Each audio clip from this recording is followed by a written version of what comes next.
Bonjour à tous, on se retrouve aujourd'hui dans cette nouvelle vidéo. Je suppose que vous avez compris le thème et que vous avez reconnu ce drôle de gadget qui doit certainement avoir aussi envahi vos cabinets. Enfin, j'espère ne pas être la seule en tout cas. Donc je voulais vous montrer aujourd'hui comment on pouvait l'utiliser d'une manière un petit peu plus ciblée sur l'orthophonie, même si je ne mets pas en doute évidemment les capacités donc pour les enfants qui ont des troubles attentionnels. Mais voilà, moi je vois qu'ils chipotent un peu beaucoup avec, donc du coup je suis un petit peu perplexe quant à l'utilité. J'ai en fait simplement réalisé des planches comme ceci, donc ici avec des images sur le thème des animaux et un cercle au centre de la feuille. On le place donc au centre et on le fait tourner jusqu'à ce qu'il s'arrête et désigne 3 images. Voilà donc les 3 images désignées, lapin, chien, girafe.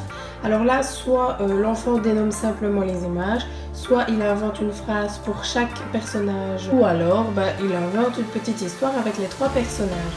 Évidemment, vous pouvez utiliser toutes les images que vous voulez, des catégories que vous voulez, ou bien en fonction de l'articulation, etc. Enfin, ça libre à votre imagination. Petite parenthèse, attention aux petits malins qui les lancent très fort pour gagner du temps parce que ça peut tourner vraiment longtemps, donc on essaie vraiment de doser la force. Également réaliser une fiche avec des mots réguliers, donc là encore une fois, soit l'enfant lit simplement les 3 mots, soit il peut inventer une petite phrase ou une petite histoire. Pareil avec des mots irréguliers.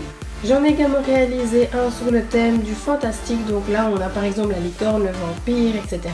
Ce qui va nous permettre d'inventer ici des histoires un peu plus rigolotes, voire même des potions magiques. Et on poursuit ensuite avec une fiche avec des lettres. Donc là pour la correspondance graphème-phonème, l'enfant lit simplement les lettres ou donne le son. On peut également faire trouver un mot qui commence par chacune des lettres, inventer une phrase avec les 3 mots formés. On peut également demander à l'enfant d'essayer de former une syllabe. Enfin, il y a plein de choses à faire encore une fois. Et oui, j'ai également mis des nombres, donc ici ce ne sont que des dizaines, donc soit l'enfant lit les nombres désignés, ou alors il peut aussi les additionner, les soustraire, etc. Donc ça encore à vous de voir en fonction de votre patient. Puis j'en ai fait une dernière où là donc les opérations seront un petit peu plus compliquées. Voici donc pour cette nouvelle vidéo qui j'espère vous aura plu. Je me suis quand même dit que quitte à ce qu'ils arrivent tous avec en main, autant s'en servir d'une manière plus orthophonique. Comme vous pouvez le voir, c'est du matériel très facile, très rapide à réaliser, qui est tout à fait adaptable et personnalisable à chaque patient. Évidemment, je vous donne déjà ces fiches-là pour que vous puissiez mettre en œuvre dès demain dans vos cabinets. J'espère que vos patients seront contents de pouvoir l'utiliser d'une autre manière et j'espère que ça vous fera plaisir également. En attendant, je vous dis à dimanche pour une prochaine vidéo.